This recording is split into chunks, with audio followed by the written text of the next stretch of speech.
Hello ਦੋਸਤੋ, ਮੈਂ ਹਾਂ ਅੰਕਿਤ ਸਿੰਘ ਰਾਣਾ ਤੇ ਪ੍ਰਤਾਪ ਅਕੈਡਮੀ ਦੇ ਅਫੀਸ਼ੀਅਲ YouTube ਚੈਨਲ ਤੇ ਤੁਹਾਡਾ ਸਾਰਿਆਂ ਦਾ ਸਵਾਗਤ ਹੈ।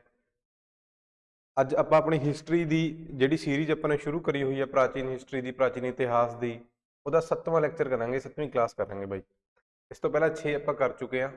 ਜੇ ਤੁਸੀਂ ਚੈਨਲ ਤੇ ਨਏ ਹੋ, ਤੁਸੀਂ ਨਹੀਂ ਵੇਖੇ ਉਹ ਲੈਕਚਰ, ਤਾਂ ਮੈਂ ਵੀਡੀਓ ਦੇ ਥੱਲੇ ਡਿਸਕ੍ਰਿਪਸ਼ਨ 'ਚ ਪਲੇਲਿਸਟ ਦਾ ਲਿੰਕ ਦਿਆ ਹੋਇਆ, ਉੱਥੋਂ ਤੁਸੀਂ 6 ਲੈਕਚਰ ਆ ਜਿਹੜੇ ਪਹਿਲੇ ਵਾਲੇ ਉਹ ਕਵਰ ਕਰ ਸਕਦੇ ਹੋ। ਠੀਕ ਹੈ, ਤੇ ਟੌਪਿਕ ਅੱਜ ਦਾ ਆਪਣਾ ਕੀ ਹੈ? ਬੁੱਧ ਧਰਮ। ਕੱਲ ਦੇ ਟੌਪਿਕ 'ਚ ਆਪਾਂ, ਕੱਲ ਦੇ ਲੈਕਚਰ 'ਚ ਆਪਾਂ ਨੇ ਜੈਨ ਧਰਮ ਕਰ ਲਿਆ ਸੀ, ਤੇ ਅੱਜ ਆਪਾਂ ਕੀ ਕਰਨਾ ਹੈ?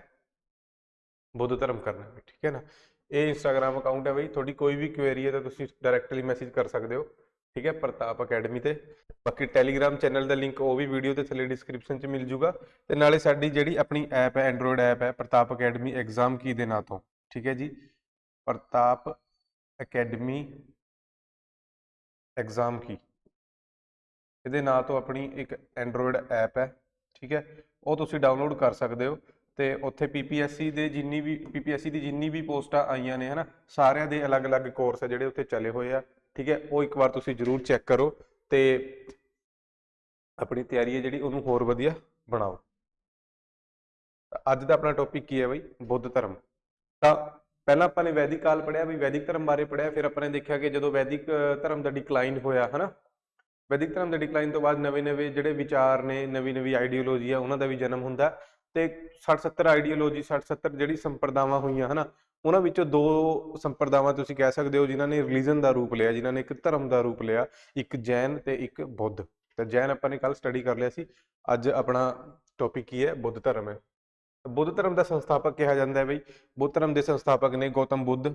ਠੀਕ ਹੈ ਜੀ, ਜਾਂ ਇਹਨਾਂ ਦਾ ਬਚਪਨ ਦਾ ਨਾਂ ਸੀਗਾ ਸਿਧਾਰਥ। ਠੀਕ ਹੈ, ਤਾਂ ਇਹਨਾਂ ਦਾ ਸੰਸਥਾਪਕ ਕਿਹਾ ਜਾਂਦਾ ਹੈ ਬੁੱਧ ਧਰਮ ਦਾ। ਬਾਕੀ ਇਹਨਾਂ ਬਾਰੇ ਕੁਝ ਬੇਸਿਕ ਜੇ ਪੁਆਇੰਟ ਨੇ, ਇਹ ਤੁਸੀਂ ਦੇਖ ਲਓ, ਜਿਹੜੇ ਪੁੱਛੇ ਜਾਂਦੇ ਆ ਪੇਪਰਾਂ ਦੇ ਵਿੱਚ ਹਨਾ। ਸੰਸਥਾਪਕ ਕੌਣ ਹੈ ਬਈ? ਫਾਊਂਡਰ ਕੌਣ ਹੈ? ਗੌਤਮ ਬੁੱਧ। ਠੀਕ ਹੈ, ਜਨਮ ਕਦ ਹੋਇਆ ਇਹਨਾਂ ਦਾ? 563 ਈਸਾ ਪੂਰਵ, ਯਾਨੀ 563 BC ਦੇ ਵਿੱਚ ਹੋਇਆ। ਕਿੱਥੇ ਹੋਇਆ? ਨੇਪਾਲ ਦਾ ਇੱਕ ਸ਼ਹਿਰ ਹੈ ਕਪਿਲਵਸਤੂ, ਉਹਦੇ ਨੇੜੇ ਲੁੰਬਿਨੀ ਵਿੱਚ। ਠੀਕ ਹੈ, ਨੇਪਾਲ ਦੇ ਕਪਿਲਵਸਤੂ ਦੇ ਲੁੰਬਿਨੀ ਵਿੱਚ ਇਹਨਾਂ ਦਾ ਜਨਮ ਹੋਇਆ। ਠੀਕ ਹੈ, ਪਿਤਾ ਦਾ ਨਾਂ ਕੀ ਸੀ? ਪਿਤਾ ਦਾ ਨਾਂ ਸੀ ਸੁਧੋਦਨ, ਜਿਹੜੇ ਕਪਿਲਵਸਤੂ ਦੇ ਇਹ ਰਾਜਾ ਸਨ। ਠੀਕ ਹੈ ਨਾ, ਕਪਿਲਵਸਤੂ ਦੇ ਰਾਜਾ ਸਨ। ਤੇ ਇਹਨਾਂ ਦਾ ਵੰਸ਼ ਕਿਹੜਾ ਸੀਗਾ? ਇਹ ਛਤਰੀਏ ਸੀਗੇ ਬਈ। ਛਤਰੀਏ ਕਿਹੜੇ? ਸ਼ਾਕਿਆ ਵੰਸ਼ ਦੇ ਛਤਰੀਏ। ਇਹ ਯਾਦ ਰੱਖਣਾ ਆਪਾਂ ਨੇ, ਕਿਉਂਕਿ ਸ਼ਾਕਿਆ ਵੰਸ਼ ਦੇ ਹੋਣ ਕਰਕੇ ਇਹਨਾਂ ਨੂੰ ਸ਼ਾਕਿਆ ਮੁਨੀ ਵੀ ਕਿਹਾ ਜਾਂਦਾ ਹੈ। ਠੀਕ ਹੈ ਨਾ, ਗੌਤਮ ਬੁੱਧ ਨੂੰ ਕੀ ਕਿਹਾ ਜਾਂਦਾ ਹੈ? ਸ਼ਾਕਿਆ ਮੁਨੀ ਵੀ ਕਿਹਾ ਜਾਂਦਾ ਹੈ, ਕਿਉਂਕਿ ਇਹਨਾਂ ਦਾ ਵੰਸ਼ ਕਿਹੜਾ ਸੀਗਾ? ਇਹ ਛਤਰੀਏ ਸੀਗੇ, ਸ਼ਾਕਿਆ ਵੰਸ਼ ਦੇ। ਠੀਕ ਹੈ, ਫਿਰ ਇਸ ਤੋਂ ਬਾਅਦ ਇਹਨਾਂ ਦੀ ਮਾਤਾ ਦਾ ਨਾਂ ਦੇਖ ਲਓ ਕੀ ਹੈ। ਮਾਤਾ ਦਾ ਨਾਂ ਹੈ ਮਹਾਮਾਇਆ। ਠੀਕ ਹੈ, ਤੇ ਇਹ ਕੌਸ਼ਲ ਵੰਸ਼ ਦੀ ਰਾਜਕੁਮਾਰੀ ਸੀ। ਠੀਕ ਹੈ, ਕੌਸ਼ਲ ਵੰਸ਼ ਦੀ ਰਾਜਕੁਮਾਰੀ ਸੀ। ਬਟ ਗੌਤਮ ਬੁੱਧ ਦੇ ਜਨਮ ਤੋਂ ਬਾਅਦ ਠੀਕ ਹੈ, ਇਹਨਾਂ ਦੀ ਡੈਥ ਹੋ ਜਾਂਦੀ ਹੈ 7 ਦਿਨ ਬਾਅਦ। ਫਿਰ ਜਿਹੜੀ ਇਹਨਾਂ ਦੀ ਮਾਸੀ ਹੁੰਦੀ ਹੈ, ਤੇ ਇਹਨਾਂ ਦੀ ਸੌਤੇਲੀ ਮਾਂ ਹੁੰਦੀ ਹੈ ਜਿਹੜੀ, ਉਹਦਾ ਨਾਮ ਹੁੰਦਾ ਹੈ ਮਹਾਪ੍ਰਜਾਪਤੀ ਗੌਤਮੀ। ਉਹ ਇਹਨਾਂ ਨੂੰ ਪਾਲ ਪੋਸ ਕੇ ਕੀ ਹੈ?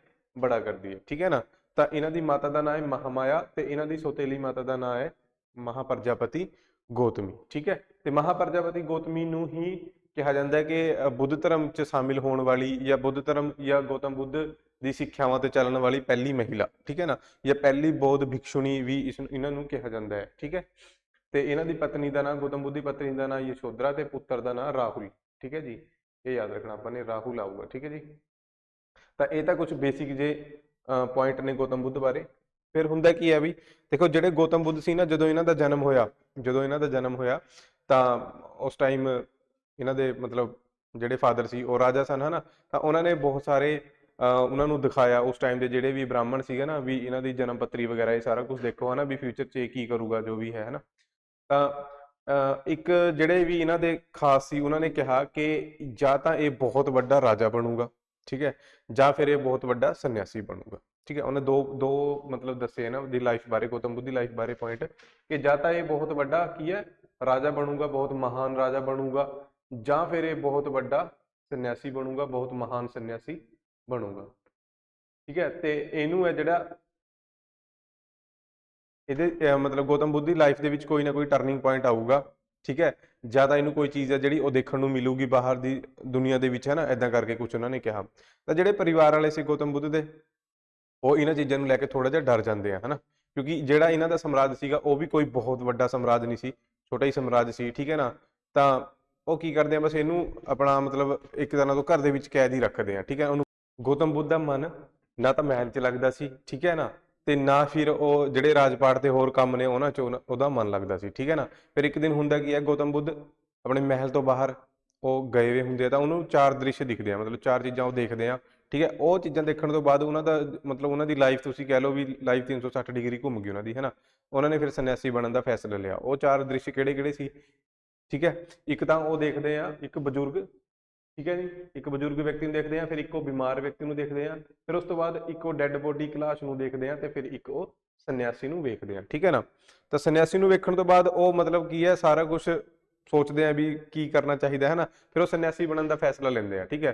ਤੇ ਸੰਨਿਆਸੀ ਬਣਨ ਦਾ ਫੈਸਲਾ ਲੈਂਦੇ ਆ ਤੇ ਉਹਨਾਂ ਦਾ ਇੱਕ ਘੋੜਾ ਸੀਗਾ ਫੇਵਰੇਟ, ਕੰਥਕ, ਤੇ ਸਾਰਥੀ ਸੀ ਚੰਨਾ, ਠੀਕ ਹੈ ਨਾ। ਮਤਲਬ ਰਥ ਸੀਗਾ ਉਹਨਾਂ ਦਾ, ਰਥ 'ਚ ਜਿਹੜੇ ਘੋੜਾ ਲੱਗਿਆ ਹੋਇਆ ਹੁੰਦਾ ਉਹ ਕੰਥਕ ਸੀ, ਤੇ ਉਹਦਾ ਸਾਰਥੀ ਸੀ ਜਿਹੜਾ ਰਥ ਨੂੰ ਚਲਾ ਰਿਹਾ ਉਹ ਚੰਨਾ ਸੀ, ਠੀਕ ਹੈ ਨਾ।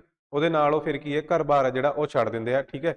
ਤੇ ਆਪਣਾ ਜਿਹੜੀ ਜਿਹਦੀ ਉਹਨੂੰ ਖੋਜ ਕਰਨੀ ਹੈ, ਸੱਚ ਦੀ ਜਾਂ ਪਰਮਾਤਮਾ ਦੀ ਜਾਂ ਰੱਬ ਦੀ, ਹੈ ਨਾ, ਉਹ ਉਸ ਲਾਈਨ ਦੇ ਵਿੱਚ ਉਹ ਲੱਗ ਜਾਂਦੇ ਆ, ਠੀਕ ਹੈ ਨਾ। ਕਾਫੀ ਟਾਈਮ ਉਹ ਇੱਧਰ ਉੱਧਰ ਘੁੰਮਦੇ ਆ, ਠੀਕ ਹੈ। ਤੇ ਇਹ ਜਿਹੜੀ ਘਟਨਾ ਹੈ ਨਾ, ਸੱਚ ਦੀ ਭਾਲ ਦੇ ਵਿੱਚ ਉਹ ਇੱਧਰ ਉੱਧਰ ਘੁੰਮ ਰਿਹਾ, ਇਸ ਘਟਨਾ ਨੂੰ ਬੁੱਧ ਧਰਮ ਦੇ ਗ੍ਰੰਥਾਂ ਵਿੱਚ ਕਿਹਾ ਗਿਆ ਹੈ ਮਹਾਭਿਨਿਸ਼ਕਰਮਣ, ਠੀਕ ਹੈ। ਕੀ ਕਿਹਾ ਗਿਆ ਇਸ ਘਟਨਾ ਨੂੰ? ਇਸ ਘਟਨਾ ਨੂੰ ਕਿਹਾ ਗਿਆ ਬੁੱਧ ਧਰਮ ਦੇ ਗ੍ਰੰਥਾਂ ਵਿੱਚ ਮਹਾਭਿਨਿਸ਼ਕਰਮਣ। ਇਹ ਡਾਇਰੈਕਟ ਕੁਐਸਚਨ ਹੈ ਜਿਹੜਾ ਪੇਪਰਾਂ ਦੇ ਵਿੱਚ ਆਉਂਦਾ ਹੈ, ਠੀਕ ਹੈ। ਫਿਰ ਕਾਫੀ ਮਤਲਬ ਉਹਨੂੰ ਮਿਲਦੇ ਆ ਜਿਹੜੇ ਉਸ ਟਾਈਮ ਦੇ ਤੁਸੀਂ ਕਹਿ ਸਕਦੇ ਹੋ ਵਿਦਵਾਨ ਨੇ, ਹਨਾ, ਉਹਨਾਂ ਨੂੰ ਮਿਲਦੇ ਆ ਤੇ ਉਹਨਾਂ ਨੂੰ ਆਪਣਾ ਗੁਰੂ ਬਣਾਉਂਦੇ ਆ। ਤਾਂ ਇਹ ਵੀ ਕੁਐਸਚਨ ਆ ਜਾਂਦੇ ਆ ਕਿ ਇਹਨਾਂ ਦੇ ਪਹਿਲੇ ਗੁਰੂ ਕੌਣ ਸਨ? ਅਲਾਰ ਕਲਾਮ, ਤੇ ਦੂਜੇ ਗੁਰੂ ਸੀਗੇ ਬਈ ਉਦਰਕ ਰਾਮਪੁੱਤਰਾ, ਠੀਕ ਆ। ਪਹਿਲੇ ਗੁਰੂ ਦਾ ਨਾਮ ਵੀ ਯਾਦ ਰੱਖਣਾ ਹੈ ਤੇ ਦੂਜੇ ਦਾ ਵੀ ਨਾਮ ਯਾਦ ਰੱਖਣਾ ਹੈ। ਇਹ ਵੀ ਪੇਪਰਾਂ ਦੇ ਵਿੱਚ ਕੁਐਸਚਨ ਹੈ ਜਿਹੜੇ ਦੇਖੇ ਗਏ ਆ। ਤੇ ਕਾਫੀ ਟਾਈਮ ਇਹਨਾਂ ਦੇ ਨਾਲ ਰਹਿਣ ਤੋਂ ਬਾਅਦ, ਮੈਡੀਟੇਸ਼ਨ ਵਗੈਰਾ ਸਿੱਖਣ ਤੋਂ ਬਾਅਦ, ਮਤਲਬ ਫਿਰ ਕੀ ਹੈ, ਫਿਰ ਇਹ ਖੁਦ ਹੀ ਆਪਣਾ ਇਕੱਲੇ ਰਹਿਣਾ ਸ਼ੁਰੂ ਕਰ ਦਿੰਦੇ ਆ, ਤੇ ਮਤਲਬ ਮੈਡੀਟੇਸ਼ਨ ਵਗੈਰਾ ਜਾਂ ਜੋ ਵੀ ਇਹਨਾਂ ਦੀ ਤਪੱਸਿਆ ਉਹ ਕਰਨੀ ਹੈ ਸ਼ੁਰੂ ਕਰ ਦਿੰਦੇ ਆ, ਠੀਕ ਹੈ। ਤੇ ਫਿਰ ਫਾਈਨਲੀ ਇਹਨਾਂ ਨੂੰ ਜਦੋਂ ਇਹਨਾਂ ਦੀ ਉਮਰ 35 ਸਾਲ ਦੀ ਹੁੰਦੀ ਹੈ, ਬਿਹਾਰ ਦੇ ਵਿੱਚ ਇੱਕ ਜਗ੍ਹਾ ਹੈ ਗਿਆ, ਠੀਕ ਹੈ। ਗਿਆ ਦੇ ਨੇੜੇ ਨਿਰੰਜਨਾ ਨਦੀ ਦੇ ਕਿਨਾਰੇ, ਠੀਕ ਹੈ ਨਾ, ਨਿਰੰਜਨਾ ਨਦੀ ਨੂੰ ਫਲਗੂ ਨਦੀ ਵੀ ਕਿਹਾ ਜਾਂਦਾ ਹੈ। ਉਹਦੇ ਕਿਨਾਰੇ ਇਹਨਾਂ ਨੂੰ ਪਿੱਪਲ ਦੇ ਪੇੜ ਦੇ ਹੇਠਾਂ ਜਿਹੜੀ ਗਿਆਨ ਦੀ ਪ੍ਰਾਪਤੀ ਹੁੰਦੀ ਹੈ, ਠੀਕ ਹੈ ਨਾ। ਗਿਆਨ ਨੂੰ ਕਿਹਾ ਜਾਂਦਾ ਹੈ ਨਿਰਵਾਣ। ਬੁੱਧ ਧਰਮ ਦੀ ਲੈਂਗੁਏਜ ਦੇ ਵਿੱਚ ਕੀ ਕਿਹਾ ਜਾਂਦਾ ਇਹਨੂੰ? ਨਿਰਵਾਣ ਦੀ ਪ੍ਰਾਪਤੀ ਹੈ ਜਿਹੜੀ ਉਹ ਹੋਈ ਹੈ। ਜਿਵੇਂ ਆਪਾਂ ਨੇ ਜੈਨ ਧਰਮ ਦੇ ਵਿੱਚ ਦੇਖਿਆ ਸੀ, ਜੈਨ ਧਰਮ ਦੇ ਵਿੱਚ ਕੀ ਕਿਹਾ ਗਿਆ ਗਿਆਨ ਦੀ ਪ੍ਰਾਪਤੀ ਨੂੰ? ਕਿ ਕੈਵਲਯ ਦੀ ਪ੍ਰਾਪਤੀ ਹੋਈ ਹੈ, ਠੀਕ ਹੈ ਨਾ। ਤਾਂ ਜੈਨ ਧਰਮ ਦੇ ਵਿੱਚ ਕੈਵਲਯ ਦੀ ਪ੍ਰਾਪਤੀ ਤੇ ਬੁੱਧ ਧਰਮ ਦੇ ਵਿੱਚ ਨਿਰਵਾਣ ਦੀ ਪ੍ਰਾਪਤੀ ਹੋਈ ਹੈ, ਠੀਕ ਹੈ ਨਾ। ਤਾਂ ਇਹਨਾਂ ਨੂੰ ਨਿਰਵਾਣ ਦੀ ਪ੍ਰਾਪਤੀ ਕਿੱਥੇ ਹੋਈ ਹੈ? ਬਿਹਾਰ ਦੇ ਗਿਆ ਦੇ ਵਿੱਚ ਨਿਰੰਜਨਾ ਯਾਨੀ ਫਲਗੂ ਨਦੀ ਦੇ ਕਿਨਾਰੇ ਪੀਪਲ ਦੇ ਪੇੜ ਦੇ ਹੇਠਾਂ, ਠੀਕ ਹੈ ਜੀ। ਤੇ ਇਹ ਬਸ ਇਹ ਪੁਆਇੰਟ ਹੀ ਇਹਨਾਂ ਨੂੰ ਯਾਦ ਰੱਖਣੇ ਆ। ਫਿਰ ਗਿਆਨ ਦੀ ਪ੍ਰਾਪਤੀ ਹੋ ਗਈ ਇਹਨਾਂ ਨੂੰ। ਗਿਆਨ ਦੀ ਪ੍ਰਾਪਤੀ ਤੋਂ ਬਾਅਦ ਸਭ ਤੋਂ ਪਹਿਲਾ ਕੰਮ ਕੀ ਹੁੰਦਾ ਹੈ, ਹਨਾ? ਗਿਆਨ ਦੀ ਪ੍ਰਾਪਤੀ ਤੋਂ ਬਾਅਦ ਸਭ ਤੋਂ ਪਹਿਲਾ ਕੰਮ ਹੈ ਗਿਆਨ ਨੂੰ ਵੰਡਣਾ, ਉਪਦੇਸ਼ ਦੇਣਾ, ਹਨਾ। ਤਾਂ ਇਹਨਾਂ ਨੇ ਆਪਣਾ ਪਹਿਲਾ ਉਪਦੇਸ਼ ਦਿਆ ਸਾਰਨਾਥ। ਸਾਰਨਾਥ ਕਿੱਥੇ ਹੈ? ਉੱਤਰ ਪ੍ਰਦੇਸ਼ ਦੇ ਵਿੱਚ, ਜਿਹੜਾ ਬਨਾਰਸ ਹੈ ਨਾ ਉਹਦੇ ਨੇੜੇ ਹੀ ਹੈ, ਠੀਕ ਹੈ। ਯੂਪੀ ਯਾਨੀ ਉੱਤਰ ਪ੍ਰਦੇਸ਼ ਦੇ ਵਿੱਚ ਹੈ। ਇੱਥੇ ਇਹਨਾਂ ਨੇ 5 ਉਸ ਟਾਈਮ ਦੇ ਵਿਦਵਾਨ ਜਾਂ ਉਸ ਟਾਈਮ ਦੇ ਜੋ ਵੀ ਬ੍ਰਾਹਮਣ ਸੀ, ਹਨਾ, ਉਹਨਾਂ ਨੂੰ ਦਿਆ। 5 ਸੀਗੇ ਇਹ ਵੀ ਯਾਦ ਰੱਖਣਾ। ਤੇ ਇਹ ਜਿਹੜੀ ਘਟਨਾ ਹੈ, ਪਹਿਲਾ ਉਪਦੇਸ਼ ਦੇਣਾ, ਇਸ ਘਟਨਾ ਨੂੰ ਕਿਹਾ ਜਾਂਦਾ ਹੈ ਧਰਮ ਚੱਕਰ ਪਰਿਵਰਤਨ। ਇਸ ਘਟਨਾ ਨੂੰ ਕੀ ਕਿਹਾ ਜਾਂਦਾ ਹੈ? ਧਰਮ ਚੱਕਰ ਪਰਿਵਰਤਨ ਕਿਹਾ ਜਾਂਦਾ ਹੈ ਇਸ ਘਟਨਾ ਨੂੰ। ਇਹ ਵੀ ਯਾਦ ਰੱਖਣਾ ਹੈ, ਠੀਕ ਹੈ ਨਾ। ਤੇ ਮਹਾਭਿਨਿਸ਼ਕਰਮਣ ਘਟਨਾ ਕਿਹੜੀ ਸੀ? ਮਹਾਭਿਨਿਸ਼ਕਰਮਣ ਘਟਨਾ ਸੀ ਉਹ ਘਟਨਾ, ਮਤਲਬ ਉਹ ਵਾਲਾ ਟਾਈਮ ਪੀਰੀਅਡ ਜਿਹਦੇ ਚ ਗੌਤਮ ਬੁੱਧ ਹੈ ਜਿਹੜਾ ਉਹ ਸੱਚ ਦੀ ਭਾਲ ਦੇ ਵਿੱਚ ਜਾਂ ਪਰਮਾਤਮਾ ਦੀ ਜਾਂ ਰੱਬ ਦੀ, ਹਨਾ, ਜਾਂ ਗਿਆਨ ਦੀ ਪ੍ਰਾਪਤੀ ਦੇ ਵਿੱਚ ਇੱਧਰ ਉੱਧਰ ਕੀ ਹੈ ਭਟਕ ਰਿਹਾ, ਜਾਂ ਉਹਨੇ ਘਰ ਆਪਣਾ ਛੱਡਦਾ, ਠੀਕ ਹੈ ਨਾ। ਉਹ ਸੀ ਮਹਾਭਿਨਿਸ਼ਕਰਮਣ। ਤੇ ਧਰਮ ਚੱਕਰ ਪਰਿਵਰਤਨ ਹੈ ਜਦੋਂ ਗਿਆਨ ਦੀ ਪ੍ਰਾਪਤੀ ਹੋ ਗਈ, ਉਹਨਾਂ ਨੇ ਆਪਣਾ ਪਹਿਲਾ ਉਪਦੇਸ਼ ਹੈ ਉਹ ਦਿਆ, ਠੀਕ ਹੈ। ਤੇ ਨਿਰਵਾਣ ਕੀ ਹੈ? ਨਿਰਵਾਣ ਹੈ ਜਦੋਂ ਉਹਨਾਂ ਨੂੰ ਗਿਆਨ ਦੀ ਪ੍ਰਾਪਤੀ ਹੋਈ ਹੈ, ਉਹ ਨਿਰਵਾਣ ਹੈ, ਠੀਕ ਹੈ। ਫਿਰ ਇਹ ਆਪਣੀ ਪੂਰੀ ਲਾਈਫ ਹੈ ਜਿਹੜੀ, ਇਹ ਆਪਣੇ ਜਿਹੜੇ ਇਹਨਾਂ ਦੇ ਵਿਚਾਰ ਨੇ, ਜਿਹੜੇ ਇਹਨਾਂ ਦੀ ਉਪਦੇਸ਼ ਨੇ, ਉਹ ਜਨਤਾ ਨੂੰ ਦਿੰਦੇ ਹੋਏ ਆਪਣੀ ਪੂਰੀ ਲਾਈਫ ਹੈ ਇਹ ਬਤੀਤ ਕਰਦੇ ਆ। ਤੇ ਫਾਈਨਲੀ 80 ਸਾਲ ਦੀ ਉਮਰ ਵਿੱਚ 483 ਈਸਾ ਪੂਰਵ ਦੇ ਵਿੱਚ ਇਹ ਇੱਕ ਸ਼ਹਿਰ ਵਿੱਚ ਪਹੁੰਚਦੇ ਆ, ਕੁਸ਼ੀਨਗਰ, ਠੀਕ ਹੈ ਨਾ। ਕੁਸ਼ੀਨਗਰ ਐਟ ਪ੍ਰੈਜ਼ੈਂਟ ਕਿੱਥੇ ਹੈ? ਉੱਤਰ ਪ੍ਰਦੇਸ਼ ਦੇ ਵਿੱਚ ਹੈ। ਤੇ ਉਸ ਟਾਈਮ ਇਹ ਸੀਗਾ ਬਈ ਮੱਲਾ ਗਣਰਾਜ, ਠੀਕ ਹੈ ਨਾ। ਮੱਲਾ ਗਣਰਾਜ ਉਹਨਾਂ ਦਾ ਇੱਕ ਬਹੁਤ ਫੇਮਸ ਸ਼ਹਿਰ ਸੀ ਇਹ ਮੱਲਾ, ਠੀਕ ਹੈ ਜੀ। ਮੱਲਾ ਵਾਲਿਆਂ ਦਾ ਕੁਸ਼ੀਨਗਰ, ਠੀਕ ਹੈ। ਉੱਥੇ ਇਹਨਾਂ ਦਾ ਜਿਹੜਾ ਦੇਹਾਂਤ ਹੈ ਉਹ ਹੋ ਜਾਂਦਾ ਹੈ। ਤੇ ਇਸ ਘਟਨਾ ਨੂੰ ਕਿਹਾ ਜਾਂਦਾ ਹੈ ਬੁੱਧ ਧਰਮ ਦੇ ਵਿੱਚ ਮਹਾਪਰਿਨਿਰਵਾਣ, ਠੀਕ ਹੈ ਨਾ। ਮਹਾਪਰਿਨਿਰਵਾਣ ਇਸ ਘਟਨਾ ਨੂੰ ਕਿਹਾ ਜਾਂਦਾ ਹੈ। ਯਾਨੀ ਕਿ 3-4 ਘਟਨਾ ਆਪਾਂ ਨੇ ਬੁੱਧ ਧਰਮ ਦੇ ਨਾਲ ਰਿਲੇਟਡ ਜਾਂ ਗੌਤਮ ਬੁੱਧ ਦੀ ਲਾਈਫ ਦੀ ਨਾਲ ਰਿਲੇਟਡ ਇਹ ਯਾਦ ਰੱਖਣੀਆਂ ਨੇ। ਮਹਾਭਿਨਿਸ਼ਕਰਮਣ ਉਹ ਘਟਨਾ ਹੈ ਜਦੋਂ ਉਹਨਾਂ ਨੇ ਘਰ ਛੱਡਿਆ ਤੇ ਇੱਧਰ ਉੱਧਰ ਉਹ ਗਿਆਨ ਦੀ ਪ੍ਰਾਪਤੀ ਦੇ ਲਈ ਭਟਕੇ ਨੇ। ਨਿਰਵਾਣ ਨਿਰਵਾਣ ਉਹਨਾਂ ਨੂੰ ਗਿਆਨ ਦੀ ਪ੍ਰਾਪਤੀ ਹੋਣਾ ਜਾਂ ਨਿਰਵਾਣ ਦੀ ਪ੍ਰਾਪਤੀ ਹੋਣਾ। ਉਸ ਤੋਂ ਬਾਅਦ ਧਰਮ ਚੱਕਰ ਪਰਿਵਰਤਨ ਯਾਨੀ ਕਿ ਉਹਨਾਂ ਨੇ ਪਹਿਲਾ ਉਪਦੇਸ਼ ਹੈ ਜਿਹੜਾ ਉਹ ਦਿਆ। ਠੀਕ ਹੈ, ਧਰਮ ਚੱਕਰ ਪਰਿਵਰਤਨ ਤੋਂ ਬਾਅਦ ਮਹਾਪਰਿਨਿਰਵਾਣ ਯਾਨੀ ਉਹਨਾਂ ਨੂੰ ਮੋਕਸ਼ ਦੀ ਪ੍ਰਾਪਤੀ ਹੈ ਜਿਹੜੀ ਉਹ ਹੋ ਗਈ, ਕਿਉਂਕਿ ਨਿਰਵਾਣ ਦੀ ਪ੍ਰਾਪਤੀ ਤਾਂ ਉਹਨਾਂ ਨੂੰ ਪਹਿਲਾਂ ਹੋ ਚੁੱਕੀ ਹੈ। ਨਿਰਵਾਣ ਮਤਲਬ ਗਿਆਨ ਦੀ ਪ੍ਰਾਪਤੀ ਤਾਂ ਹੋ ਚੁੱਕੀ ਹੈ, ਹੁਣ ਇਹਨਾਂ ਨੂੰ ਨਿਰਵਾਣ ਤੋਂ ਵੀ ਉੱਪਰ ਹੈ ਜਿਹੜਾ ਮਹਾਪਰਿਨਿਰਵਾਣ ਯਾਨੀ ਮੋਕਸ਼ ਦੀ ਪ੍ਰਾਪਤੀ ਹੋ ਗਈ। ਠੀਕ ਹੈ ਜੀ, ਤਾਂ ਇਹ ਸਾਰਾ ਕੁਝ ਹੈ ਗੌਤਮ ਬੁੱਧ ਦੀ ਲਾਈਫ ਦੇ ਨਾਲ ਰਿਲੇਟਡ। ਇਹ ਤਾਂ ਉਹ ਵਿਅਕਤੀ ਸੀਗਾ ਵੀ ਜਿਹਨੇ ਬੁੱਧ ਧਰਮ ਨੂੰ ਸ਼ੁਰੂ ਕਰਿਆ, ਜਾਂ ਤੁਸੀਂ ਕਹਿ ਸਕਦੇ ਹੋ ਜਾਂ ਉਹਨਾਂ ਦਾ ਸੰਸਥਾਪਕ ਹੈ ਜਾਂ ਉਸ ਆਈਡੀਓਲੋਜੀ ਦਾ ਸੰਸਥਾਪਕ ਹੈ। ਠੀਕ ਹੈ ਨਾ। ਹੁਣ ਬੁੱਧ ਧਰਮ ਦੇ ਸਿਧਾਂਤ ਕੀ ਕਹਿੰਦੇ ਆ, ਬੁੱਧ ਧਰਮ ਐਕਚੁਅਲੀ ਚ ਕੀ ਕਹਿੰਦਾ ਹੈ। ਠੀਕ ਹੈ ਨਾ। ਦੇਖੋ, ਜਿੰਨੇ ਵੀ ਰਿਲੀਜਨ ਨੇ ਨਾ, ਜਿਹੜੇ ਉਹਨਾਂ ਦੇ ਫਾਊਂਡਰ ਨੇ, ਉਹਨਾਂ ਨੇ ਕਦੇ ਨਹੀਂ ਰਿਲੀਜਨ ਨੂੰ ਬਣਾਇਆ। ਉਹਨਾਂ ਨੇ ਤਾਂ ਇੱਕ ਰਸਤਾ ਬਣਾਇਆ, ਇੱਕ ਆਈਡੀਓਲੋਜੀ ਬਣਾਈ ਹੈ ਕਿ ਇਦਾਂ ਚੱਲਣਾ ਹੈ ਨਾ। ਉਹਨਾਂ ਦੇ ਫੋਲੋਅਰਸ ਨੇ ਰਿਲੀਜਨ ਨੂੰ ਕ੍ਰੀਏਟ ਕਰਿਆ। ਠੀਕ ਹੈ ਨਾ। ਜਿਹੜੇ ਉਹਨਾਂ ਦੇ ਫੋਲੋਅਰਸ ਨੇ ਹਨਾ, ਜਿਵੇਂ ਗੌਤਮ ਬੁੱਧ ਹੈ, ਤੇ ਗੌਤਮ ਬੁੱਧ ਨੇ ਕਦੀ ਨਹੀਂ ਕਿਹਾ ਹੋਣਾ ਕਿ ਆਪਾਂ ਨੇ ਬੁੱਧ ਧਰਮ ਬਣਾਉਣਾ, ਇੱਕ ਅਲੱਗ ਤੋਂ ਧਰਮ ਬਣਾਉਣਾ। ਠੀਕ ਹੈ ਨਾ। ਤਾਂ ਉਹਨਾਂ ਨੇ ਤਾਂ ਆਪਣਾ ਕੀ ਹੈ, ਆਪਣੀ ਜਿਹੜੀ ਲਾਈਫ ਹੈ, ਜਿਹੜੇ ਆਪਣੇ ਵਿਚਾਰ ਨੇ, ਉਹਨਾਂ ਨੂੰ ਆਪਣੀ ਲਾਈਫ ਨੂੰ ਬਤੀਤ ਕਰਤਾ, ਆਪਣੇ ਵਿਚਾਰ ਲੋਕਾਂ ਤੱਕ ਪਹੁੰਚਾਉਂਦੇ। ਠੀਕ ਹੈ ਨਾ। ਉਹਨਾਂ ਦੇ ਜਾਣ ਤੋਂ ਬਾਅਦ ਫਿਰ ਉਹ ਰਿਲੀਜਨ ਬਣਦਾ ਹੈ। ਸਮਝਿਓ ਨਾ ਬਾਤ। ਜੈਨ ਧਰਮ ਵੀ ਇਦਾਂ ਹੀ, ਸਾਰੇ ਧਰਮ ਇਦਾਂ ਹੀ ਹੈ। ਕਿਸੇ ਨੇ ਵੀ ਪਾਰਟਿਕੂਲਰਲੀ ਇਹ ਨਹੀਂ ਕਿਹਾ ਕਿ ਆਪਾਂ ਨੇ ਇੱਕ ਨया ਰਿਲੀਜਨ ਸ਼ੁਰੂ ਕਰਨਾ ਹੈ। ਠੀਕ ਹੈ ਨਾ। ਤਾਂ ਬੁੱਧ ਧਰਮ ਦੇ ਸਿਧਾਂਤ ਦੇਖਦੇ ਹਾਂ ਆਪਾਂ ਬਈ। ਸਭ ਤੋਂ ਪਹਿਲਾ ਸਿਧਾਂਤ ਹੈ ਇਹਨਾਂ ਦਾ 4 ਆਰਿਆ ਸੱਚ। ਠੀਕ ਹੈ ਨਾ, ਜਾਂ 4 ਨੋਬਲ ਟਰੁੱਥ। ਵੀ ਗੌਤਮ ਬੁੱਧ ਦੇ ਅਨੁਸਾਰ ਵੀ ਜ਼ਿੰਦਗੀ ਦੇ 4 ਸਭ ਤੋਂ ਵੱਡੇ ਸੱਚ ਨੇ। ਠੀਕ ਹੈ ਨਾ। ਸਭ ਤੋਂ ਵੱਡੇ ਸੱਚ ਨੇ ਉਹ ਕਿਹੜੇ ਨੇ ਬਈ। ਇੱਕ ਤਾਂ ਹੈ ਦੁੱਖ ਮਤਲਬ ਕੀ ਹੈ, ਮਤਲਬ ਸਾਰਾ ਸੰਸਾਰ ਹੀ ਦੁਖੀ ਹੈ। ਠੀਕ ਹੈ ਨਾ। ਸਾਰਾ ਸੰਸਾਰ ਹੀ ਕੀ ਹੈ, ਦੁਖੀ ਹੈ। ਦੂਜਾ ਦੁੱਖ ਸਮੁਦਾਇ। ਇਹਦਾ ਮਤਲਬ ਹੈ ਵੀ ਜਿਹੜੀ ਆਪਣੀ ਇੱਛਾਵਾਂ ਨੇ ਜਾਂ ਹੋਰ ਵਸਤੂਆਂ ਨੇ ਹਨਾ, ਉਹਨਾਂ ਨੂੰ ਪਾਉਣ ਦੇ ਲਈ ਜੋ ਸਾਡੀ ਇੱਛਾਵਾਂ ਨੇ ਉਹੀ ਸਾਡੇ ਦੁੱਖਾਂ ਦਾ ਕਾਰਨ ਹੈ ਹਨਾ। ਸਮਝੋ ਗੱਲ। ਪਹਿਲਾ ਕੀ ਹੈ, ਪਹਿਲਾ ਹੈ ਦੁੱਖ, ਕਿ ਸੰਸਾਰ ਹੈ ਜਿਹੜਾ ਉਹ ਦੁੱਖਾਂ ਦਾ ਘਰ ਹੈ। ਠੀਕ ਹੈ। ਤੇ ਦੂਜਾ ਹੈ ਕਿ ਦੁੱਖ ਸਮੁਦਾਇ, ਮਤਲਬ ਜਿਹੜੀ ਸਾਡੀ ਇੱਛਾਵਾਂ ਨੇ ਹਨਾ, ਉਹੀ ਸਾਡੀ ਦੁੱਖਾਂ ਦਾ ਕਾਰਨ ਨੇ। ਤੀਜਾ ਹੈ ਬਈ ਦੁੱਖ ਨਿਰੋਧ। ਇਹਦਾ ਮਤਲਬ ਹੈ ਬਈ ਦੁੱਖਾਂ ਨੂੰ ਖਤਮ ਕਰਿਆ ਜਾ ਸਕਦਾ ਹੈ, ਦੁੱਖਾਂ ਦਾ ਅੰਤ ਕਰਿਆ ਜਾ ਸਕਦਾ ਹੈ ਇੱਛਾਵਾਂ ਨੂੰ ਕੰਟਰੋਲ ਕਰਕੇ। ਠੀਕ ਹੈ ਨਾ। ਪਹਿਲਾ ਕੀ ਹੈ, ਸੰਸਾਰ ਦੁੱਖਾਂ ਦਾ ਘਰ ਹੈ। ਦੂਜਾ ਹੈ ਕਿ ਮਤਲਬ ਜਿਹੜੀ ਸਾਡੀ ਇੱਛਾਵਾਂ ਨੇ ਉਹੀ ਦੁੱਖਾਂ ਦਾ ਕੀ ਹੈ, ਕਾਰਨ ਹੈ। ਤੇ ਤੀਜਾ ਹੈ ਕਿ ਦੁੱਖਾਂ ਦਾ ਅੰਤ ਕਰਿਆ ਜਾ ਸਕਦਾ ਹੈ ਇੱਛਾਵਾਂ ਨੂੰ ਕੰਟਰੋਲ ਕਰਕੇ। ਚੌਥਾ ਦੁੱਖਗਾਮਿਨੀ ਪ੍ਰਤੀਪਦਾ। ਇਹਦਾ ਮਤਲਬ ਹੈ ਬਈ ਕਿ ਜਿਹੜੇ ਦੁੱਖ ਆ ਹਨਾ, ਇਹਦੇ ਚ ਕੀ ਲਿਖਿਆ ਸੀ ਕਿ ਦੁੱਖ ਇਹਨਾਂ ਦਾ ਅੰਤ ਕਰਿਆ ਜਾ ਸਕਦਾ ਇੱਛਾ ਨੂੰ ਕੰਟਰੋਲ ਕਰਕੇ। ਤੇ ਇੱਛਾ ਕਿੱਦਾਂ ਕੰਟਰੋਲ ਹੋਣਗੀਆਂ, ਇਹ ਚੌਥੇ ਚ ਲਿਖਿਆ ਹੋਇਆ ਕਿ ਆਪਾਂ ਇੱਛਾਵਾਂ ਨੂੰ ਕੰਟਰੋਲ ਕਰ ਸਕਦੇ ਹਾਂ ਤੇ ਦੁੱਖਾਂ ਨੂੰ ਖਤਮ ਕਰ ਸਕਦੇ ਹਾਂ 8-fold ਪਾਥ ਤੇ ਚੱਲ ਕੇ। 8-fold ਪਾਥ ਤੇ ਚੱਲ ਕੇ ਯਾਨੀ ਅਸ਼ਟਾਂਗਿਕ ਮਾਰਗ ਤੇ ਚੱਲ ਕੇ। ਅਸ਼ਟਾਂਗਿਕ ਮਾਰਗ, ਇਹ ਡਾਇਰੈਕਟ ਕੁਐਸਚਨ ਆਉਂਦਾ ਹੈ। ਅਸ਼ਟਾਂਗਿਕ ਮਾਰਗ ਦਾ ਸੰਬੰਧ ਕਿਹੜੇ ਧਰਮ ਨਾਲ ਹੈ, ਬੁੱਧ ਧਰਮ ਨਾਲ ਹੈ। ਅੱਗੇ ਆਪਾਂ ਪੜਾਂਗੇ ਅਸ਼ਟਾਂਗਿਕ ਮਾਰਗ ਹੁੰਦਾ ਕੀ ਹੈ। ਠੀਕ ਹੈ ਨਾ। ਪਹਿਲਾਂ ਇਹ ਤੁਸੀਂ ਦੁਬਾਰਾ ਦੇਖ ਲਓ। ਸਭ ਤੋਂ ਪਹਿਲਾਂ ਕੀ ਹੈ, ਦੁੱਖ। ਸੰਸਾਰ ਹੈ ਜਿਹੜਾ ਉਹ ਦੁੱਖਾਂ ਦਾ ਘਰ ਹੈ।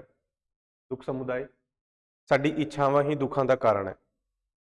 ਦੁੱਖ ਨਿਰੋਧ, ਦੁੱਖਾਂ ਦਾ ਅੰਤ ਕਰਿਆ ਜਾ ਸਕਦਾ ਹੈ ਇੱਛਾਵਾਂ ਨੂੰ ਕੰਟਰੋਲ ਕਰਕੇ।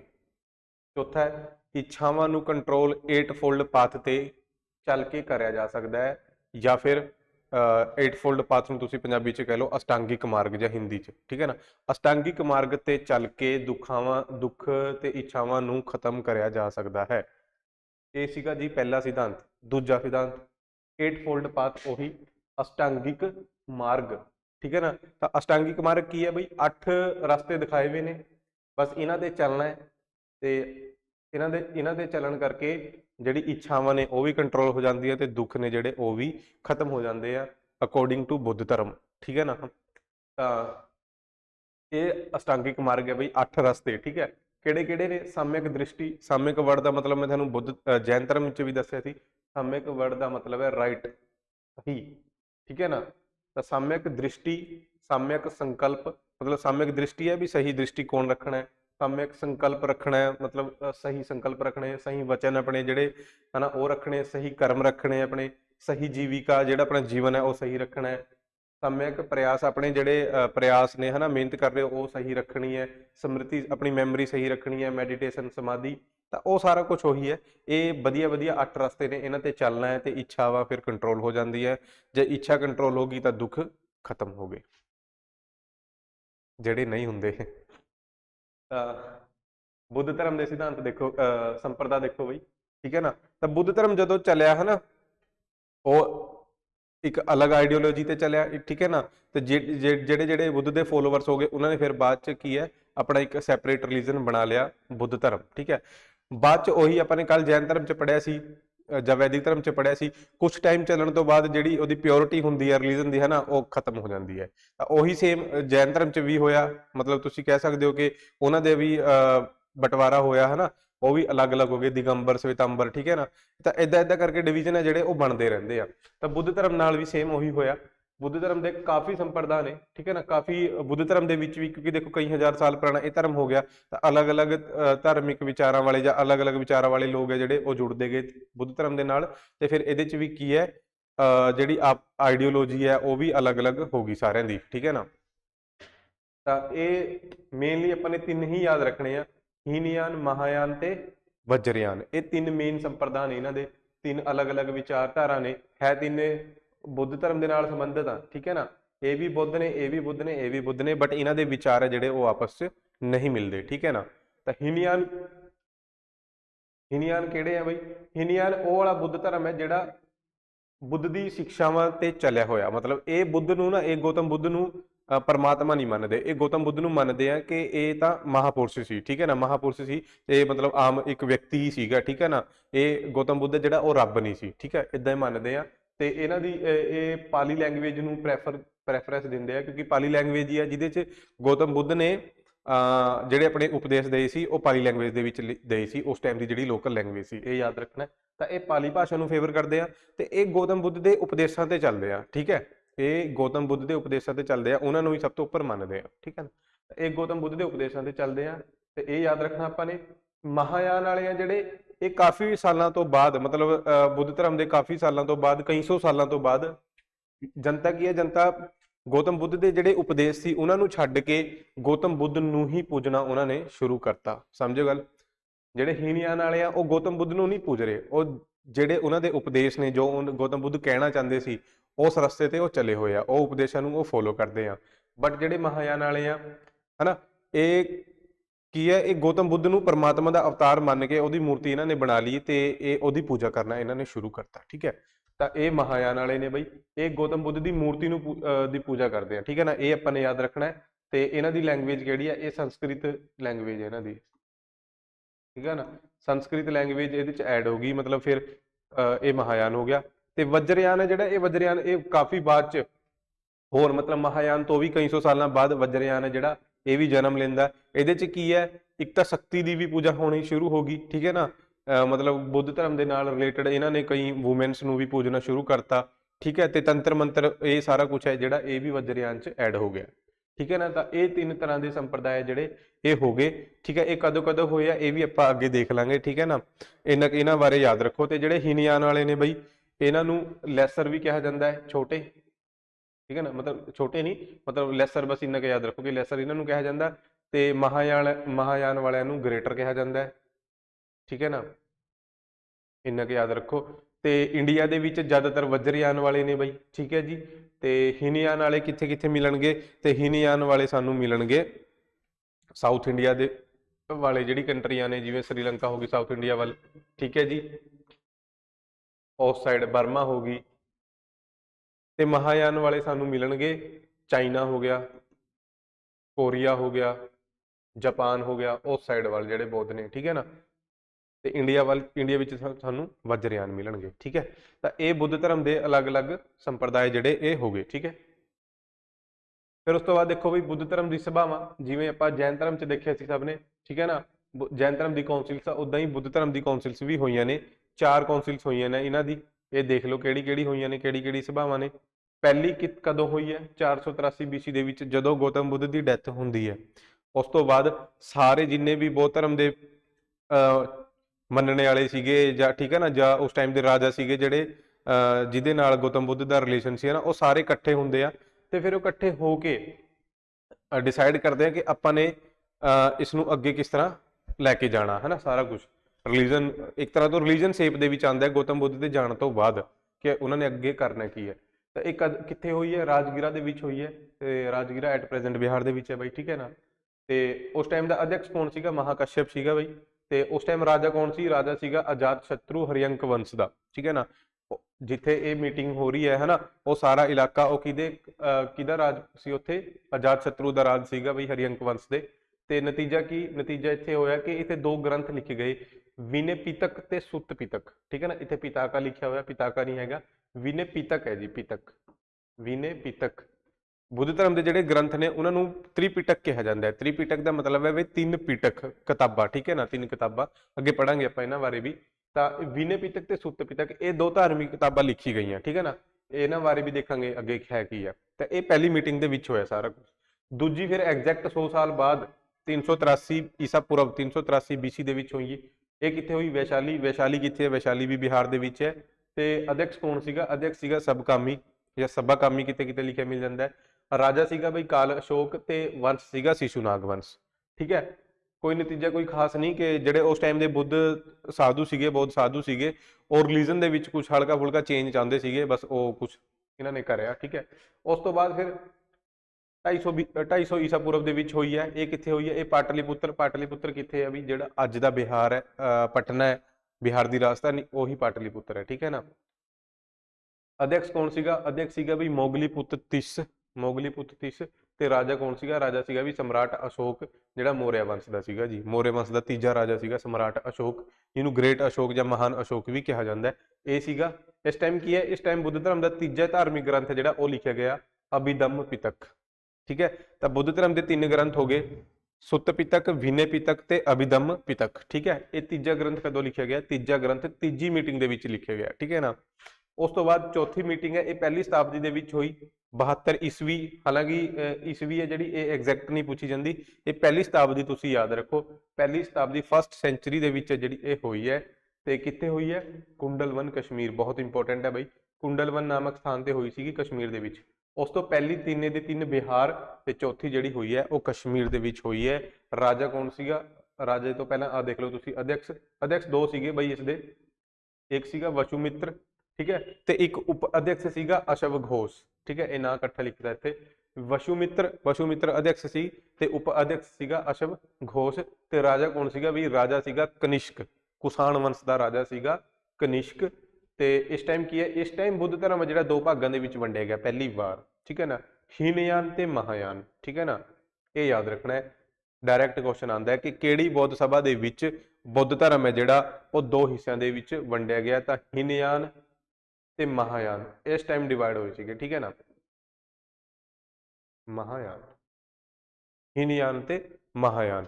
ਤਾਂ ਇਹ ਤੁਸੀਂ ਦੇਖ ਸਕਦੇ ਹੋ ਲਗਭਗ 500 ਸਾਲਾਂ ਦਾ ਫਰਕ ਹੈ। ਜਦੋਂ ਪਹਿਲੀ ਮੀਟਿੰਗ ਹੋਈ ਸੀ ਫਿਰ ਦੂਜੀ, ਠੀਕ ਹੈ ਨਾ। ਇਹਨਾਂ 500 ਸਾਲਾਂ ਦੇ ਵਿੱਚ, 500 ਤੋਂ ਜ਼ਿਆਦਾ ਹੀ ਸਾਲ ਹੋ ਗਏ ਹੈ ਨਾ, 500 ਸਾਲਾਂ ਦੇ ਵਿੱਚ ਜਿਹੜਾ ਪਿਓਰਿਟੀ ਸੀ ਉਹ ਆਪਣੀ ਖੋ ਚੁੱਕਿਆ ਸੀ ਬੁੱਧ ਧਰਮ, ਠੀਕ ਹੈ ਨਾ। ਇਸ ਟਾਈਮ ਕੀ ਹੈ? ਜਨਤਾ ਜਿਹੜੇ ਉਹਦੇ ਰੀਅਲ ਮਤਲਬ ਉਪਦੇਸ਼ ਸੀ ਹੈ ਨਾ, ਜੋ ਗੌਤਮ ਬੁੱਧ ਕਹਿਣਾ ਚਾਹੁੰਦੇ ਸੀ, ਜੋ ਰਸਤਾ ਉਹਨਾਂ ਨੇ ਦਿਖਾਇਆ, ਉਸ ਰਸਤੇ ਤੋਂ ਭਟਕ ਚੁੱਕੇ ਸੀ। ਤੇ ਹੁਣ ਉਹਨਾਂ ਨੇ ਕੀ ਕਰਤਾ? ਗੌਤਮ ਬੁੱਧ ਨੂੰ ਹੀ ਰੱਬ ਦਾ ਅਵਤਾਰ ਹੈ ਜਿਹੜਾ ਉਹ ਮੰਨ ਲਿਆ, ਤੇ ਉਹਦੀ ਹੁਣ ਮੂਰਤੀ ਦੀ ਪੂਜਾ ਜਿਹੜੀ ਇਹ ਹੋਣ ਲੱਗੀ, ਠੀਕ ਹੈ ਨਾ। ਤੇ ਉਹ ਸਾਰਾ ਕੁਝ ਕਿਹਦੇ ਟਾਈਮ 'ਚ ਹੋਇਆ? ਕਨਿਸ਼ਕ ਦੇ ਟਾਈਮ 'ਚ ਹੋਇਆ। ਤੇ ਹੀਨਯਾਨ ਵਾਲੇ ਫਿਰ ਅਲੱਗ ਹੋ ਗਏ। ਹੀਨਯਾਨ ਵਾਲੇ ਕਹਿ ਰਹੇ ਕਿ ਨਹੀਂ, ਉਹ ਜਿਹੜੇ ਪਿਓਰਿਟੀ ਸੀ ਉਹ ਉਹਨਾਂ ਨੇ ਬਰਕਰਾਰ ਰੱਖੀ ਹੈ। ਤੇ ਮਹਾਯਾਨ ਵਾਲੇ ਕਹਿ ਰਹੇ ਨਹੀਂ, ਵੀ ਜਿਹੜਾ ਬੁੱਧ ਸੀਗਾ ਉਹ ਤਾਂ ਰੱਬ ਦਾ ਅਵਤਾਰ ਸੀ, ਇਹਨਾਂ ਨੇ ਉਹਦੀ ਮੂਰਤੀ ਹੈ ਜਿਹੜੀ ਉਹਦੀ ਪੂਜਾ ਕਰਨੀ ਸ਼ੁਰੂ ਕਰਤੀ। ਤੇ ਫਿਰ ਇਹ ਪ੍ਰੋਪਰ ਅਥਾਰਟੀ ਹੈ ਜਿਹੜੀ ਇਹਨਾਂ ਨੂੰ ਮਿਲ ਗਈ, ਠੀਕ ਹੈ ਨਾ, ਇਸ ਮੀਟਿੰਗ ਦੇ ਵਿੱਚ। ਤਾਂ ਇਹ ਮਹਾਯਾਨ ਵਾਲੇ ਵੀ ਬੁੱਧ ਨੇ, ਹੀਨਯਾਨ ਵਾਲੇ ਵੀ ਬੁੱਧ ਨੇ, ਬਸ ਦੋਨਾਂ ਦੇ ਵਿਚਾਰ ਹੈ ਜਿਹੜੇ ਉਹ ਆਪਸ 'ਚ ਮੈਚ ਨਹੀਂ ਕਰਦੇ, ਠੀਕ ਹੈ ਨਾ। ਉਸ ਤੋਂ ਬਾਅਦ ਵੀ ਹੋਰ ਟੌਪਿਕ ਆਪਣਾ ਕਿਹੜਾ ਹੈ? ਬੌਧੀ ਸਾਹਿਤ, ਯਾਨੀ ਬੌਧ ਧਰਮ ਦਾ ਜੋ ਲਿਟਰੇਚਰ ਹੈ, ਗ੍ਰੰਥ ਵਗੈਰਾ ਨੇ, ਉਹ ਸਾਰਾ ਕੁਝ ਦੇਖਦੇ ਹਾਂ ਆਪਾਂ। ਮੇਨਲੀ ਕੀ ਹੈ? ਇਹਨਾਂ ਦੇ ਤਿੰਨ ਧਾਰਮਿਕ ਗ੍ਰੰਥ ਨੇ, ਤੇ ਪਾਲੀ ਭਾਸ਼ਾ ਇਹਨਾਂ ਦੀ ਗ੍ਰੰਥਾਂ ਦੀ ਹੈਗੀ ਆ, ਠੀਕ ਹੈ ਨਾ, ਪਾਲੀ ਭਾਸ਼ਾ।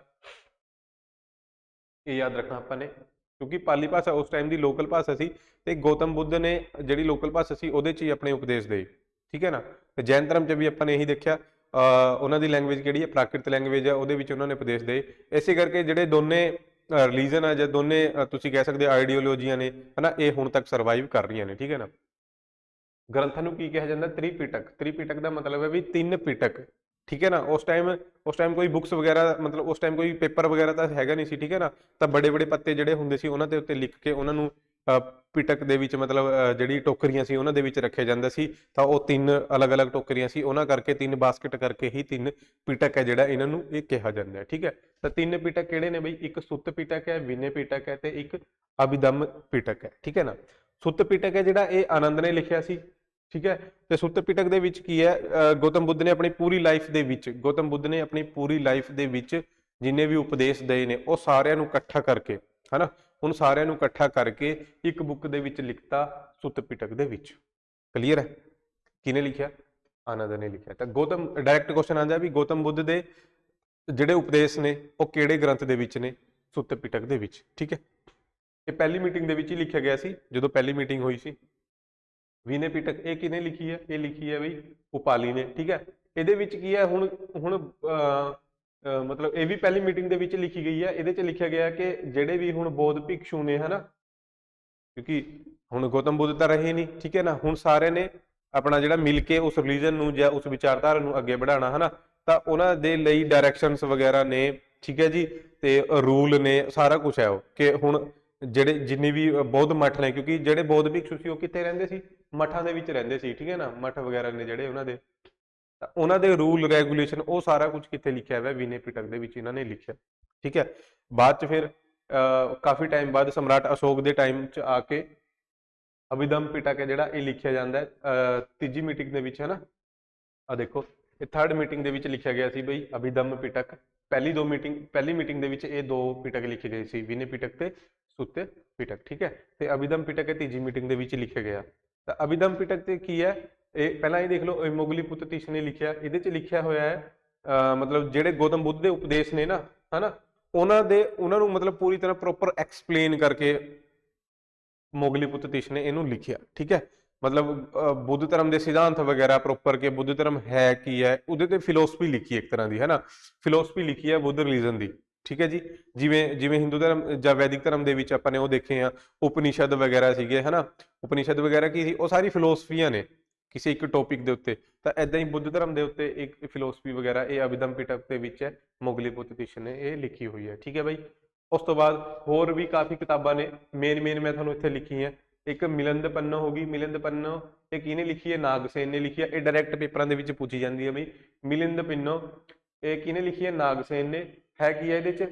ਤਾਂ ਇੰਡੀਆ ਦਾ ਇੱਕ, ਮਤਲਬ ਇੰਡੀਆ 'ਚ ਇੰਡੋ ਗ੍ਰੀਕ ਇੱਕ ਰਾਜਾ ਸੀਗਾ ਬਈ, ਮਿਨੈਂਡਰ।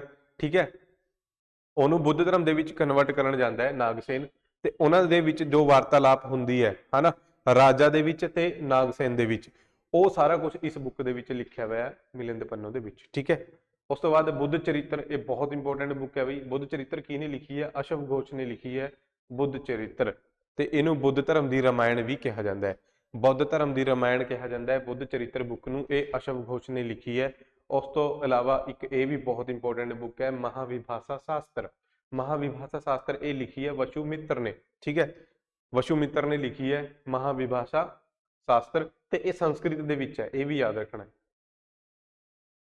ਸੰਸਕ੍ਰਿਤ ਲੈਂਗੁਏਜ ਦੇ ਵਿੱਚ ਹੈ ਮਹਾਵਿਭਾਸ਼ਾ ਸ਼ਾਸਤਰ, ਇੰਨਾ ਕੁ ਯਾਦ ਰੱਖੋ ਬਾਈ। ਠੀਕ ਹੈ, ਉਸ ਤੋਂ ਇਲਾਵਾ ਬੌਧ ਧਰਮ ਦੇ ਆਰਕੀਟੈਕਚਰ ਬਾਰੇ ਗੱਲ ਕਰਦੇ ਹਾਂ ਆਪਾਂ। ਠੀਕ ਹੈ, ਤਾਂ ਇਹ 3 ਮੇਨ ਆਰਕੀਟੈਕਚਰ ਨੇ ਇਹਨਾਂ ਦੇ, ਸਤੂਪ, ਚੈਤਯ ਤੇ ਵਿਹਾਰ। ਸਤੂਪ ਕੀ ਹੈ ਬਈ? ਜਦੋਂ ਗੌਤਮ ਬੁੱਧ ਦੀ ਡੈਥ ਹੋਈ ਹੈ ਨਾ, ਉਸ ਤੋਂ ਬਾਅਦ ਉਹਨਾਂ ਦੇ ਅਵਸ਼ੇਸ਼ ਸੀ ਜਿਹੜੇ, ਹਨਾ, ਉਹ ਰਾਜੇ ਮਹਾਰਾਜੇ ਨੇ ਆਪਸ ਦੇ ਵਿੱਚ ਵੰਡ ਲਏ, ਤੇ ਵੰਡ ਕੇ ਜਿਵੇਂ ਨਾਖੂਨ ਵਗੈਰਾ ਹੋ ਗਏ, ਬਾਲ ਵਗੈਰਾ ਹੋ ਗਏ, ਦੰਦ ਵਗੈਰਾ ਹੋ ਗਏ, ਹਨਾ, ਇਹ ਮਤਲਬ ਜਿਵੇਂ ਆਪਾਂ ਕਹਿੰਦੇ ਆ ਵੀ ਅੰਤਿਮ ਸੰਸਕਾਰ ਤੋਂ ਬਾਅਦ ਜਿਹੜੇ ਉਹ ਫੁੱਲ ਬਚਦੇ ਆ, ਹਨਾ, ਉਹ ਸਾਰਾ ਕੁਝ, ਤਾਂ ਉਹ ਇਹਨਾਂ ਨੇ ਫਿਰ 8 ਹਿੱਸਿਆਂ ਦੇ ਵਿੱਚ ਵੰਡ ਲਏ, ਤੇ ਰਾਜੇ ਮਹਾਰਾਜੇ ਨੇ ਆਪਣੇ ਆਪਣੇ ਇਲਾਕਿਆਂ ਦੇ ਵਿੱਚ ਜਾ ਕੇ ਉਹਨਾਂ ਨੂੰ ਸੇਫ ਰੱਖਣ ਦੇ ਲਈ, ਜਿਵੇਂ, ਹਨਾ, ਕਿਸੇ ਦੇ ਹਿੱਸੇ 'ਚ ਦੰਦ ਆ ਗਏ, ਕਿਸੇ ਦੇ ਹਿੱਸੇ 'ਚ ਨਖੂਨ ਨੇ, ਹਨਾ, ਉਹਨਾਂ ਨੇ ਫਿਰ ਇਹ ਇਸ ਤਰ੍ਹਾਂ ਦੀ ਬਿਲਡਿੰਗ ਦੇ ਨਿਰਮਾਣ ਕਰੇ ਨੇ, ਇਹਨਾਂ ਨੂੰ ਸਤੂਪ ਕਿਹਾ ਜਾਂਦਾ ਹੈ। ਠੀਕ ਹੈ ਨਾ, ਇੱਥੇ ਫਿਰ ਉਹ ਅਵਸ਼ੇਸ਼ ਆ ਜਿਹੜੇ ਉਹ ਰੱਖੇ ਗਏ ਆ ਇਹਨਾਂ ਦੇ। ਠੀਕ ਹੈ ਜੀ, ਇਹ ਯਾਦ ਰੱਖਣਾ। ਇਹ ਕੀ ਹੈ? ਇਹ ਸਤੂਪ ਹੈ। ਇੱਕ ਟਾਈਮ ਸੀਗਾ, ਮਤਲਬ ਸਭ ਤੋਂ ਪਹਿਲਾਂ ਜਿਹੜੇ ਸਤੂਪ ਬਣੇ ਸੀ ਉਹ 8 ਸੀ। ਠੀਕ ਹੈ, ਸਭ ਤੋਂ ਪਹਿਲਾਂ ਜਿਹੜੇ ਸਤੂਪ ਬਣੇ ਉਹ ਕਿੰਨੇ ਸੀ? 8 ਸੀ। ਠੀਕ ਹੈ, ਉਸ ਤੋਂ ਬਾਅਦ ਫਿਰ ਰਾਜੇ ਮਹਾਰਾਜੇ ਨੇ ਹੋਰ ਬਹੁਤ ਸਤੂਪ ਬਣਾਏ ਨੇ। ਠੀਕ ਹੈ, ਤੇ ਜਦੋਂ ਫਿਰ ਬੁੱਧ ਧਰਮ ਦਾ ਡਿਕਲਾਈਨ ਹੋਇਆ, ਉਹ ਬਹੁਤ ਸਾਰੇ ਸਤੂਪ ਹੈ ਜਿਹੜੇ ਇਹ ਟੁੱਟੇ ਵੀ ਨੇ। ਠੀਕ ਹੈ ਜੀ, ਤੇ ਹੁਣ ਗਿਣੇ ਚੁਣੇ ਸਤੂਪ ਹੈ ਜਿਹੜੇ ਉਹ ਰਹਿ ਗਏ। ਹੁਣ ਜਿਵੇਂ ਤੁਸੀਂ 200 ਦੇ ਨੋਟ ਤੇ ਦੇਖ ਸਕਦੇ ਹੋ ਇੱਕ ਫੋਟੋ, 200 ਰੁਪਏ ਦੇ ਨੋਟ ਤੇ ਸਾਂਚੀ ਦੇ ਸਤੂਪ ਦੀ ਫੋਟੋ ਹੈ। ਠੀਕ ਹੈ ਨਾ, ਉਹ ਮੱਧ ਪ੍ਰਦੇਸ਼ ਦੇ ਵਿੱਚ ਹੈ, ਸਮਰਾਟ ਅਸ਼ੋਕ ਨੇ ਬਣਾਇਆ ਸੀ। ਠੀਕ ਹੈ, ਤਾਂ ਇੱਕ ਉਹ ਹੈ ਤੇ ਦੋ ਚਾਰ ਹੋਰ ਸਤੂਪ ਨੇ ਜਿਹੜੇ ਮੇਨ ਜੇ, ਬਸ ਉਹੀ ਬਚੇ ਨੇ, ਬਾਕੀ ਤਾਂ ਸਾਰੇ ਕੀ ਹੈ ਉਹਨਾਂ ਦੇ ਫਿਰ ਅਵਸ਼ੇਸ਼ ਹੀ ਬਚੇ ਨੇ ਹੋਰ, ਠੀਕ ਹੈ ਨਾ। ਉਸ ਤੋਂ ਬਾਅਦ ਦੇਖੋ ਇਹ ਚੈਤ ਹੈ, ਇਹ ਕੀ ਹੈ, ਇਹ ਇੱਕ ਪ੍ਰਾਰਥਨਾ ਹਾਲ ਹੈ ਬਈ, ਜਿਵੇਂ ਇਹ ਹੋ ਗਿਆ ਹਨਾ, ਇਹ ਕੀ ਹੈ, ਇਹ ਚੈਤ ਹੈ, ਠੀਕ ਹੈ ਨਾ। ਇੱਥੇ ਸਾਰੇ ਬੌਧ ਭਿਕਸ਼ੂ ਜਿਹੜੇ ਉਹ ਇਕੱਠੇ ਹੋ ਕੇ ਕੀ ਹੈ ਪ੍ਰਾਰਥਨਾ ਕਰਦੇ ਨੇ ਜਾਂ ਮੈਡੀਟੇਸ਼ਨ ਕਰਦੇ ਨੇ, ਤੁਸੀਂ ਕਹਿ ਸਕਦੇ ਹੋ, ਠੀਕ ਹੈ ਨਾ। ਤੇ ਵਿਹਾਰ ਕੀ ਹੁੰਦਾ ਹੈ, ਵਿਹਾਰ ਜਾਂ ਮੱਠ, ਇਹ ਉਹ ਵਾਲੀ ਜਗ੍ਹਾ ਹੁੰਦੀ ਹੈ ਜਿੱਥੇ ਬੌਧ ਭਿਕਸ਼ੂ ਹੈ ਜਿਹੜੇ ਪ੍ਰੋਪਰ ਬੌਧ ਬਣ ਚੁੱਕੇ ਆ, ਸਾਰਾ ਘਰ-ਬਾਰ ਜਿਹੜਾ ਇਹਨਾਂ ਨੇ ਛੱਡਤਾ, ਹੁਣ ਇਹ ਭਿਕਸ਼ੂ ਬਣ ਗਏ, ਇਹ ਜਿੱਥੇ ਰਹਿੰਦੇ ਆ ਉਹਨੂੰ ਕਿਹਾ ਜਾਂਦਾ ਹੈ ਵਿਹਾਰ, ਠੀਕ ਹੈ।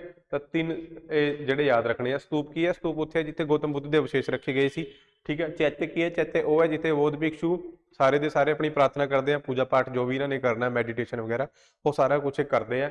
ਤੇ ਵਿਹਾਰ ਕੀ ਹੈ, ਵਿਹਾਰ ਹੈ ਵੀ ਜਿੱਥੇ ਬੌਧ ਭਿਕਸ਼ੂ ਆ ਜਿਹੜੇ ਉਹ ਰਹਿੰਦੇ ਆ, ਠੀਕ ਹੈ। ਉਸ ਤੋਂ ਬਾਅਦ ਬਈ ਬਾਕੀ ਹੋਰ ਪੁਆਇੰਟ ਦੇਖ ਲਓ ਬੁੱਧ ਧਰਮ ਦੇ ਨਾਲ ਰਿਲੇਟਡ, ਜਿਵੇਂ ਦੇਵਦੱਤ ਕੌਣ ਹੈ, ਦੇਵਦੱਤ ਗੌਤਮ ਬੁੱਧ ਦਾ ਵੀ ਚਚੇਰਾ ਭਾਈ ਸੀ, ਠੀਕ ਹੈ। ਤਾਂ ਇਹ ਉਹਨਾਂ ਦੀ ਲਾਈਫ ਦੇ ਨਾਲ ਰਿਲੇਟਡ ਹੈ, ਤਾਂ ਕਰਕੇ ਕੁਐਸਚਨ ਆ ਜਾਂਦਾ ਇਹਨਾਂ ਤੇ ਵੀ, ਠੀਕ ਹੈ ਜੀ। ਉਸ ਤੋਂ ਬਾਅਦ ਦੇਖੋ ਵੀ ਗੌਤਮ ਬੁੱਧ ਦੇ ਬਚਪਨ ਦਾ ਨਾਂ ਇਹ ਪੁੱਛਿਆ ਜਾਂਦਾ ਹੈ, ਗੌਤਮ ਬੁੱਧ ਦੇ ਬਚਪਨ ਦਾ ਨਾਂ ਹੈ ਜੀ ਸਿਧਾਰਥ, ਡਾਇਰੈਕਟ ਪੇਪਰ ਦੇ ਵਿੱਚ ਕੁਐਸਚਨ ਆਉਂਦਾ ਹੈ।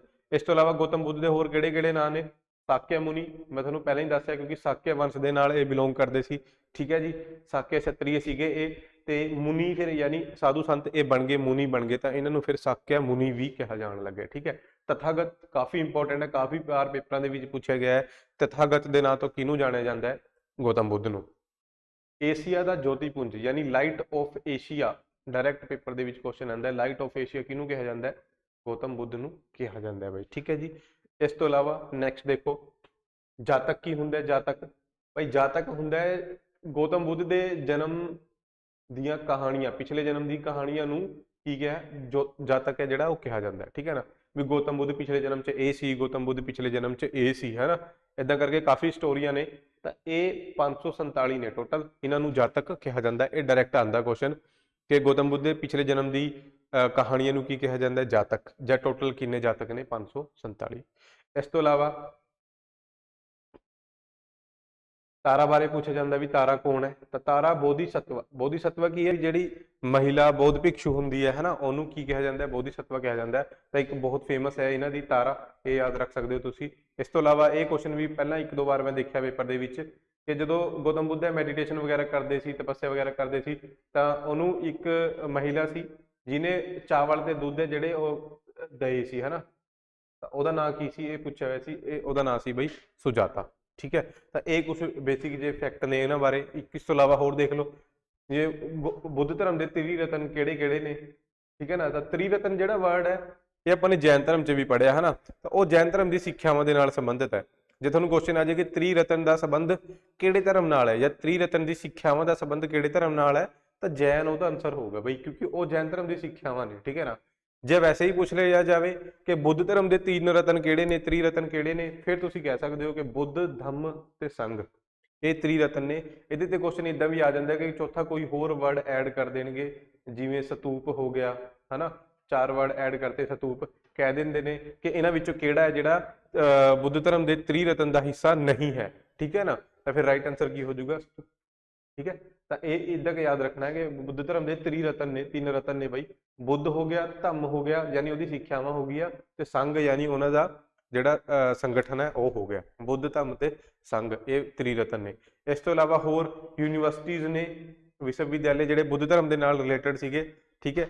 ਤੇ ਬੁੱਧ ਧਰਮ ਕੀ ਉਸ ਟਾਈਮ ਦੇ ਇਹ ਇੰਡੀਆ ਦੇ ਪ੍ਰਾਚੀਨ ਇੰਡੀਆ ਦੇ ਵਿਸ਼ਵ ਵਿਦਿਆਲੇ ਸੀ, ਜਿਨ੍ਹਾਂ 'ਚ ਸਾਰੇ ਮੇਨਲੀ ਤਾਂ ਸਾਰੇ ਰਿਲੀਜਨ ਹੀ ਹੁੰਦੇ ਸੀ ਜਿਨ੍ਹਾਂ ਦੀ ਸਟੱਡੀ ਹੁੰਦੀ ਸੀ, ਬਟ ਜਦੋਂ ਬੁੱਧ ਧਰਮ ਆਪਣੇ ਪੂਰੇ ਪੀਕ ਤੇ ਸੀ ਤਾਂ ਉਸ ਟਾਈਮ ਇਹ ਬੁੱਧ ਧਰਮ ਦੇ ਕੇਂਦਰ ਬਣ ਗਏ ਸੀ, ਠੀਕ ਹੈ ਨਾ। ਤਾਂ ਇੱਕ ਨਾਲੰਦਾ ਹੋ ਗਿਆ, ਨਾਲੰਦਾ ਕਿੱਥੇ ਹੈ, ਬਿਹਾਰ ਦੇ ਵਿੱਚ, ਇਹਦੀ ਸਥਾਪਨਾ ਕਿਹਨੇ ਕਰੀ ਹੈ, ਕੁਮਾਰ ਗੁਪਤ ਨੇ। ਵਿਕਰਮਸ਼ਿਲਾ ਇਹ ਵੀ ਬਿਹਾਰ ਦੇ ਵਿੱਚ ਹੈ, ਇਹਦੀ ਸਥਾਪਨਾ ਧਰਮਪਾਲ ਨੇ ਕਰੀ ਹੈ।